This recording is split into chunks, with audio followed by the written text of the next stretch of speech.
अस्सलाम वालेकुम व्यूअर्स, आप देख रहे हैं हमारी खुशखबरी सीरीज़ और मैं हूं अब्दुर्रहमान। आज हम डिस्कस करेंगे वो खुशखबरियाँ जिनसे मुतालिक हमारे नाजरीन यानी कि आप लोग गाए बगाए पूछते रहते हैं। सबसे ज़्यादा सवाल जिन दो तीन चीज़ों का होता है उनमें से एक तो है सक्कर हैदराबाद मोटरवे। उसकी तारीख हुकूमत ने बिलाखिर दे दी है कि वो कब शुरू होने जा रही है, उसको आज डिस्कस करेंगे। फिर ML1 है, उसका ज़िक्र तो प्राइम मिनिस्टर ने भी किया और शेख रशीद ने भी किया, लेकिन उसकी डेट नहीं दी गई, लिहाजा उसका हम कोई ख़ास जिक्र नहीं कर पाएंगे। तीसरी चीज़ जो है वो है बलकसर मियाँ वाली मुजफ्फरगढ़ जो हाईवे है, जिसको या तो एक्सप्रेस वे बनाया जाएगा या मोटरवे, उसका जिक्र करेंगे। उसके वैसे उसकी तामीर नहीं मुरम्मत शुरू हो चुकी है, उसके कुछ टेंडर्स आपके लेकर आए हैं ताकि हमारे नाज़रीन को यकीन आ जाए कि हम जो कहते हैं सच कहते हैं। उसके साथ साथ और कई चीज़ें हैं पाकिस्तान के अंदर मोटरवेज़ के ऊपर जो पहले सर्विस एरिया हुआ करते थे, जो कोड़ियों के भाव मुशर्रफ भी देता रहा, काफ लीग भी देती रही, पीपल्स पार्टी भी देती रही और फिर नून लीग भी चंद लाख रुपए में देती रही सालाना किराए पे, वो अब करोड़ों रुपए किराए पे चढ़ रहे हैं। तो ये चलते हैं पहले सक्कर हैदराबाद मोटरवे की तरफ। तो ये 306 किलोमीटर की मोटरवे है। तवारत इसकी कितनी होगी? 3 लेन होगी, 3 जाने के लिए 3 आने के लिए। और इसका पहले जो एस्टिमेट पिछले साल तक लगाया था वो 162 अरब रुपए लगाया गया था। मेरा ख्याल है अब इस साल तक ये बढ़ा कर 200 अरब रुपए तो कम से कम हो गया होगा, जिन लोगों ने दरमियान में कुछ हिस्सा भी खाना होता है। वैसे इसका आगाज़ जो है इंशाल्लाह अगस्त सन 2021 से इसके ऊपर कंस्ट्रक्शन का आगाज़ हो जाएगा। इसकी फिजिबिलिटी स्टडीज़ तो पिछले साल ही मुकम्मल हो गई थी। ये पब्लिक प्राइवेट पार्टनरशिप के तहत बन रही है, यानी इसके बनने से पाकिस्तान के ऊपर किसी किस्म का कर्ज नहीं आएगा, कोई हमारे पर लाइबिलिटी नहीं होगी। जो कंपनी ये मोटरवे बनाएगी वो इसके ऊपर जो टोल टैक्स इकट्ठा होगा उससे अपना खर्चा पूरा करेगी और 20-25 साल बाद इसको हुकूमत पाकिस्तान को हैंड ओवर कर देगी। ये अच्छा तरीका है मोटरवेज़ हाईवेज़ बनाने का, बजाय इसके कि हुकूमत कर्जा ले, उस कर्जे के ऊपर फिर सूद अदा करे और फिर टोल टैक्स भी हुकूमत कम इकट्ठे कर सकती है, क्योंकि हुकूमत अगर ठेके पर टोल टैक्स देती है जो टोल के अड्डे होते हैं और वहाँ पर लोग जो है करप्शन करते हैं। ये तो एक अहम मोटरवे थी जिसका हम जिक्र किया। अब चलते हैं दूसरी अहम हाईवे बालकसर मियाँ वाली मुजफ्फरगढ़ हाईवे, जिसे N130 भी कहते हैं। ये बहुत ख़राब रोड है।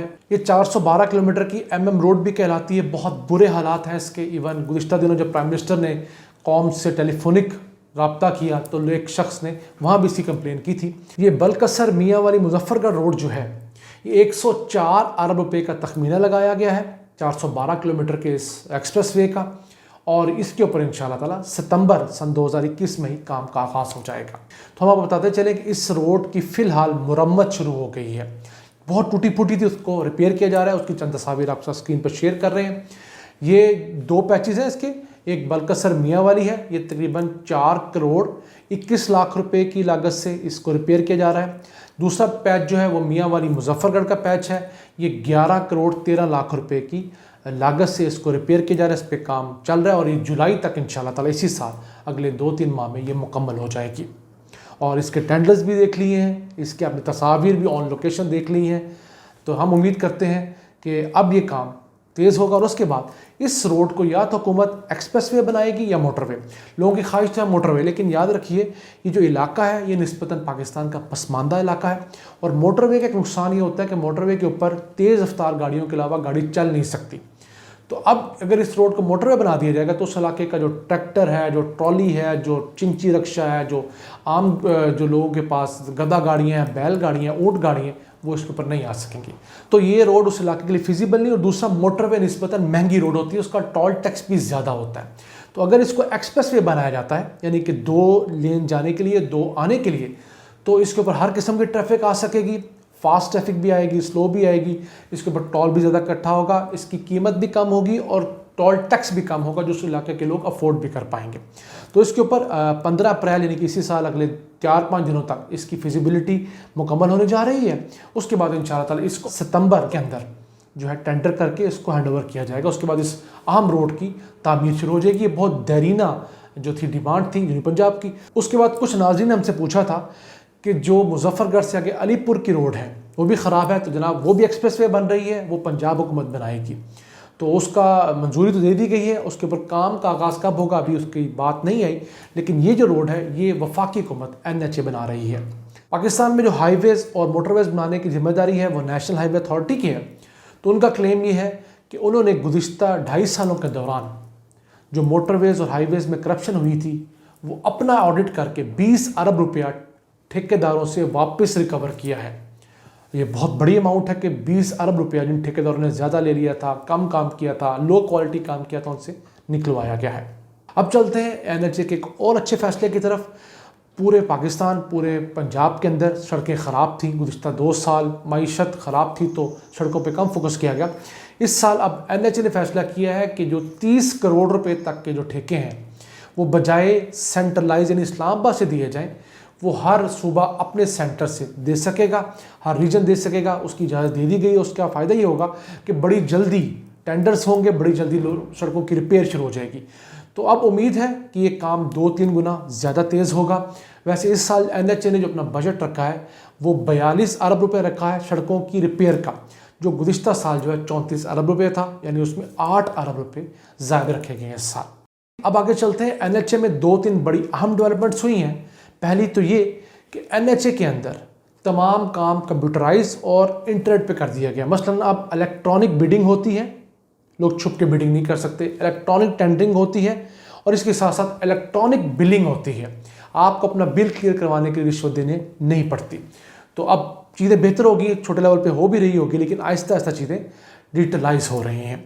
इसके बाद अगर हम चलें, ये देखें कि पहले जो सर्विस एरियाज थे मोटरवे के वो कितने पे चढ़ा करते थे, अब कितने पे चढ़ते हैं, वो बड़ा अच्छा कंपैरिजन सामने आया है। उससे पहले आपको बता दें कि जितनी मोटरवेज़ और हाईवेज़ होती हैं इनके इर्द गिर्द जो 100 फुट तकरीबन जो रकबा होता है वो सरकार का होता है, वो हाईवे अथॉरिटी का होता है। उसके ऊपर जो कारोबार होता है उससे नेशनल हाईवे हिस्सा लिया करती है, उसका टैक्स लगता है, उसको राइट ऑफ वे कहा जाता है। नून लीग के दौर में इस राइट ऑफ वे से 63 अरब रुपये इकट्ठे होते थे। अब इस हुकूमत के दौर में इससे 126 अरब रुपए इकट्ठे होना शुरू हो गए हैं, यानी कि इस हुकूमत ने उसको डबल कर दिया अपने 2.5 सालों के दौरान ही। उसके बाद एक बहुत अहम मोटरवे जो पिंडी भटियां फैसलाबाद मोटरवे है, उसके ऊपर एक साइयावाला का सर्विस एरिया जो उस पर ट्रैवल कभी किया लोगों ने, वो सर्विस एरिया जो है मुशर्रफ दौर में सिर्फ 19 लाख रुपए सालाना ठेके पर दिया गया था। तो उसके बाद नून लीग आई, उन्होंने भी कुछ नहीं किया, पीपल्स पार्टी ने भी कुछ नहीं किया। अब इस हुकूमत ने आके उसको दोबारा रीटेंडर किया है, तो वो कितने में चढ़ा होगा? 1 गुना, 2 गुना, 10 गुना, 20 गुना नहीं, वो 41 गुना महंगे किराए पे चढ़ा है। यानी अब उसका किराया सालाना 7 करोड़ 80 लाख रुपया है, जो पहले सालाना सिर्फ 19 लाख रुपये था। ये फ़र्क है पहली हुकूमतों में अब की एडमिनिस्ट्रेशन में। इसी के साथ साथ एक और अहम सर्विस एरिया जो M1 पेशावर इस्लामाबाद मोटरवे पे हकला के जगह पर, हकला का सर्विस एरिया था, उसका सिर्फ किराया 45 लाख रुपए सालाना था। अब उसका 42 लाख रुपए माहाना किराया है, यानी साल का 5 करोड़ रुपया।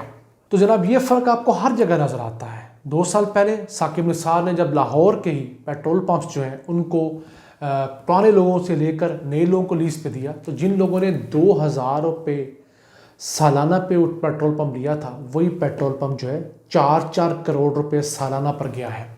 इतना बड़ा फ़र्क आया है। तो पाकिस्तान के साथ पिछली पार्टियां इसीलिए बंदरबांट करती रहीं, उनको वोट भी इसलिए पड़ता है कि उस वक्त के तगड़े लोगों को वो अकोमोडेट करती हैं, सहाफ़ियों को, ब्यूरोक्रेट्स को, तगड़े लोगों को, मनशियात फरोशों को, दीगर कब्ज़ा माफिया को, और वो लोग कल को उनको वोट डलवा कर देते हैं। तो हमें ये चीज़ें नज़र नहीं आती।